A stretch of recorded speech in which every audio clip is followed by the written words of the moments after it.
De ce să-ți cumperi alt SUV sportiv în afară de Alfa Romeo Stelvio? De ce să faci altceva cu ai tăi 63.000 de euro cu TVA inclus? De ce să optezi pentru un alt SUV când acesta este etalonul în clasa din care face parte?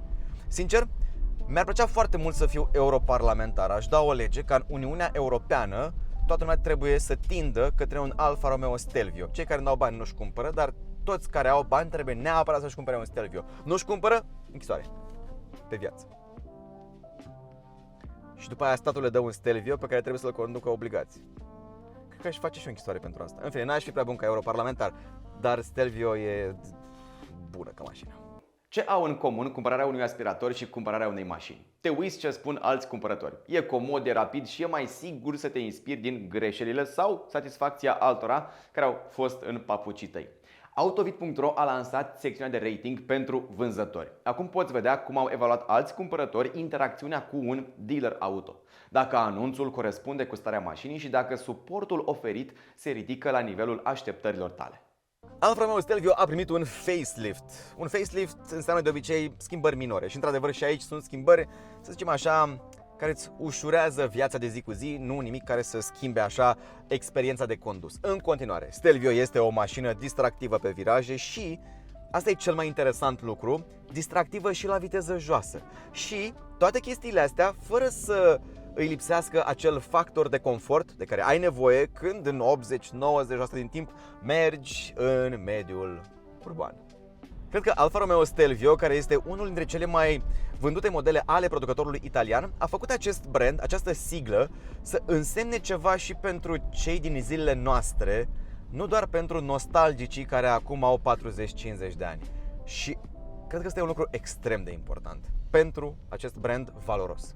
Ce primește acest facelift? Pentru început, faruri LED Matrix. Asta înseamnă că tot ce faci tu este să pui farurile pe auto, faza lungă pe auto și apoi pleci noaptea la drum întins oriunde ai tu chef și nu mai atingi maneta aceasta cu care activezi faza lungă sau mai știu eu ce.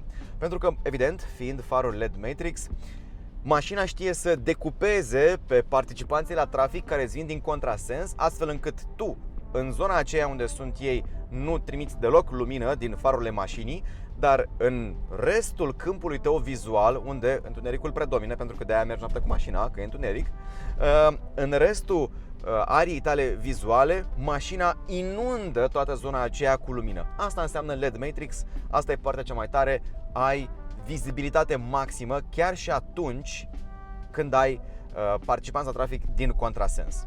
Ca și cum ai avea fază lungă, dar pe cei din contrasens nu-i deranjează. Instrumentarul este acum complet digital. Super, doar că nu pot să pun harta acolo. Deci nu văd rostul. Putea la fel de bine să fie instrumentarul vechi, putea să fie orice altceva. Din punctul meu de vedere, instrumentarul digital merită atunci când poți să pui harta acolo ca să nu mai muți privirea în partea aceea la tabletă. Ok, putea să fie, putea să nu fie.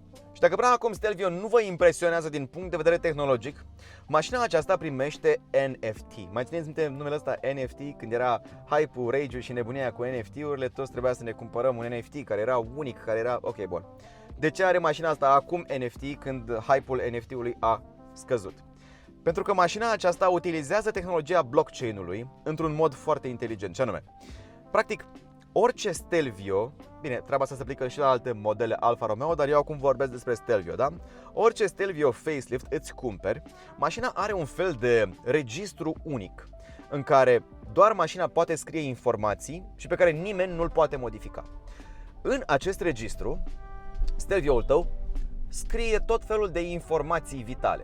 Pe lângă seria de șasiu și alte lucruri pentru a identifica mașina, acolo Stelvio-ul poate să înregistreze și toate evenimentele majore pe care tu le ai în trafic. Asta e foarte important. Și nu doar asta, poate să înregistreze intervențiile pe care tu sau un dealership le face asupra mașinii. Astfel că peste 5, 7, 10, 40 de ani, când mașina aceasta va fi la mâna a doua, dacă tu mergi într-un showroom Alfa Romeo, ei îți vor putea spune exact ce intervenții s-au făcut asupra mașinii. Mi se pare foarte tare, pentru că asta înseamnă că practic nu mai poți da kilometri înapoi la un Alfa Romeo Stelvio, unul la mână, și doi la mână înseamnă că tu, dacă vei cumpăra mașina asta second hand, vei ști exact dacă a fost sau nu întreținută corect. Și astfel, asta a fost o întâmplare, și astfel vom putea să spulberăm mitul că mașinile italienești nu sunt fiabile. Pentru că atunci, vă garantez, cu această tehnologie vom putea cu toții să vedem că, stai puțin, ele nu sunt mașini rele, doar că oamenii care și le cumpără nu prea schimbă uleiul, nu prea sunt atenți la cum conduc, supraturează motorul în mod constant sau mai știu eu ce. Inteligentă soluție. Motorul este mai ușor ca niciodată utilizând componente din aluminiu. Cardanul este din fibră de carbon. În același timp, mașina utilizează diferențial cu alunecare limitată mecanică, adică nu fake-uim asta din torque vectoring sau frânăm cine știe ce roată pe interior. Nu, este un diferențial mecanic, așa cum scrie la carte, la mașina de curse, da? În același timp, mașina are o cutie de transfer foarte deșteaptă care poate să trimită într-un timp de ordinul milisecundelor de fapt, 50% din putere la puntea față. Pentru că mașina este predominant propulsie și când e nevoie, intră și puntea față în discuție. Asta înseamnă Stelvio și de aceea mașina asta e atât de distractiv de condus chiar și când ești la viteză joasă. Pentru că sunt foarte multe soluții mecanice foarte deștepte, un pic mai old school așa, dar foarte deștept implementate, astfel încât te distrezi la orice viteză. Suspensia față cu două brațe Alpha Link are în compoziția ei 85% aluminiu. Atât de ușoare sunt brațele acelea, totuși rezistente. Asta e o chestie specifică Alfa Romeo. La fel și la puntea spate, unde ai un multilink cu, ei zic, 4 brațe jumătate, de fapt 4 puncte și jumătate de prindere. La fel și suspensia spate, 45% aluminiu. Toate treburile astea contribuie la acel raport al maselor excelent și contribuie din nou la acest caracter jucăuș la orice viteză ai fi. La orice viteză.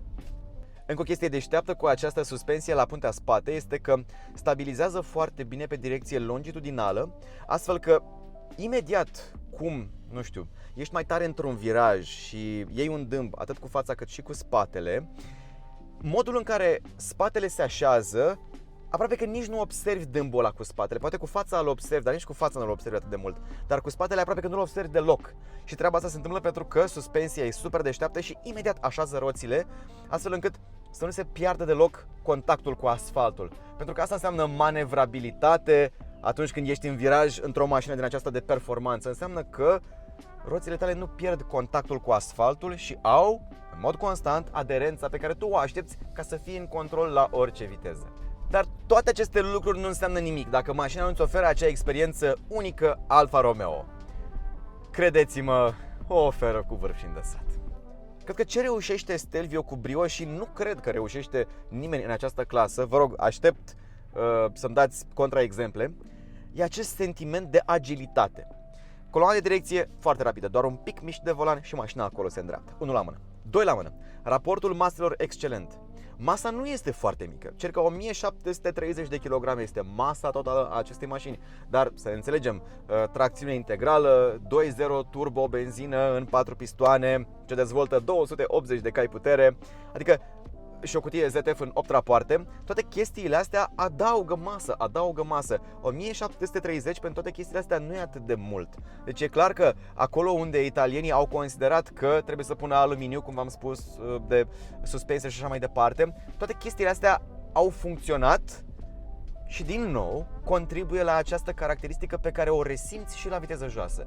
Imediat dacă învârți un pic de volan, mașina reacționează. Asta e foarte important. Nu este o mașină leneșă nici atunci când ești în modul normal, pentru că evident ai aici un mod, ai selectorul DNA, da? Dynamic, natural și all weather, dacă nu mă înșel, de la asta vine. Sport normal și nu sport deloc, ați înțeles, da? Astea sunt cele 3 moduri de condus. Dar e interesant că și atunci când mașina asta este în modul normal de condus, ea tot reacționează foarte repede la ceea ce faci tu. Spre deosebire de alte modele din Germania, să zicem, da? Care atunci când sunt în modul normal sunt mult mai relaxate. Pedala nu răspunde, trebuie să aștepți 2-3 secunde. Totul e mult mai relaxat pentru că mașina e în modul normal. Asta e scuza germanilor. Nu trebuie să o pui în sport ca să accelerezi cu ea cum trebuie sau ca să ai direcția cum trebuie. Aici nu se întâmplă chestia asta. Și mai e un lucru. Direcția asta reactivă ar însemna, de exemplu, că sunt acolo niște componente care, cum să zic eu, n-au filtru.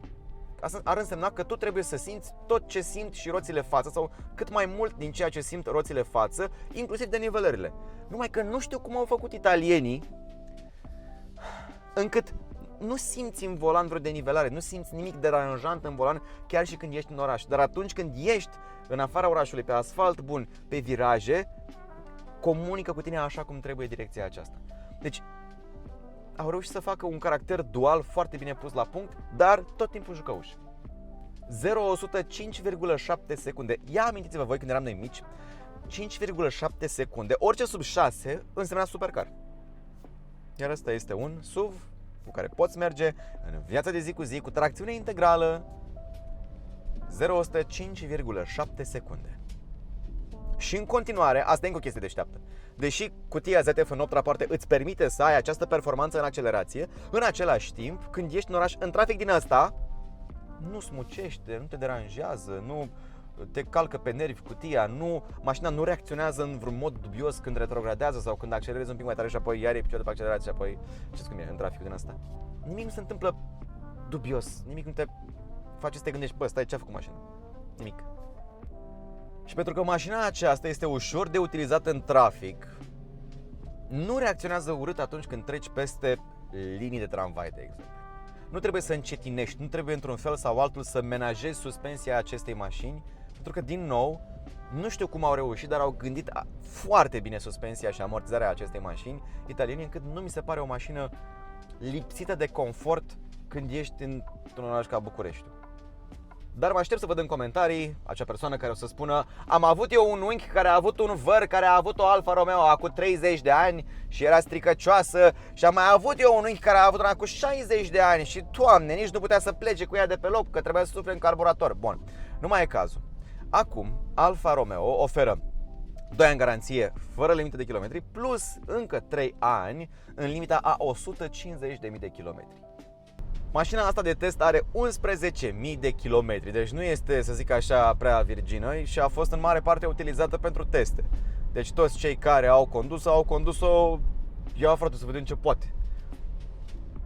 Nu a avut nicio problemă. Ok, știu că nu sunt mulți kilometri, dar având în vedere că lumea nu a fost prea prietenoasă cu mașina asta, uzura e mai mare decât ar indica-o kilometrajul.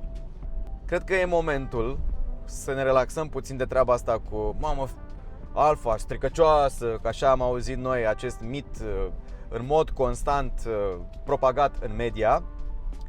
Și sincer, domnule, ia-ți mașina asta dacă ai bani și bucură-te de ea. Îți garantez că te va bucura mai mult decât orice altă mașină din Germania sau mai știu eu ce. Ca experiența a condusului este lider în clasă, 100%. Nu mă crezi? Conduă și o să vezi. Știți cum e ecuația? Confort plus sportivitate plus design excelent plus practicitate egal Alfa Romeo Stelvio. Tableta aceasta are și touchscreen, este minusculă, nu mă deranjează deloc acest lucru, acolo trebuie să stea, nu trebuie să fie mai mare. Are Android Auto, are Apple CarPlay, nu e cine știe ce touchscreen care să răspundă incredibil la comenzi, dar este foarte bine. Pentru că eu asta îmi doresc de la mașina asta, o experiență cât mai analog, cât mai, să zic așa, viscerală. Și asta îmi dă mașina. Mă separă un pic de tehnologie sau o utilizează doar acolo unde e nevoie, dar în rest, mașina aceasta încearcă să mă țină acolo în experiența condusului. Și din când în când, dacă vrei să faci o depășire, padelele astea mari de metal sunt absolut incredibile. Dar pentru că e o Alfa, nu e așa, nu toate lucrurile sunt perfecte. Deși mi-am setat telefonul ca priority device în Bluetooth-ul mașinii, nu voia să se conecteze la el sau n-a vrut de vreo 2 ore, acum funcționează. La un moment dat stăteam la semafor, ascultam muzică și am oprit muzica și mi s-a părut că în pedala de frână, pentru că stăteam cu piciorul pe frână, mașina nu are auto-hold, asta e un minus într-adevăr. Stăteam cu piciorul pe frână, oprisem muzica și mi se părea că încă mai simt vibrația basului în pedală. S-a întâmplat 2 secunde chestia asta, după care a dispărut. Nu știu care-i treaba, dar hei, este o Alfa, nu trebuie să facă niște chestii dubioase din când în când. Dar niciodată un check engine sau mai știu eu ce. Vă zic sincer, dacă aveți banii ăștia în buzunar, uitați de BMW, uitați de Audi, uitați de Mercedes, uitați de Porsche.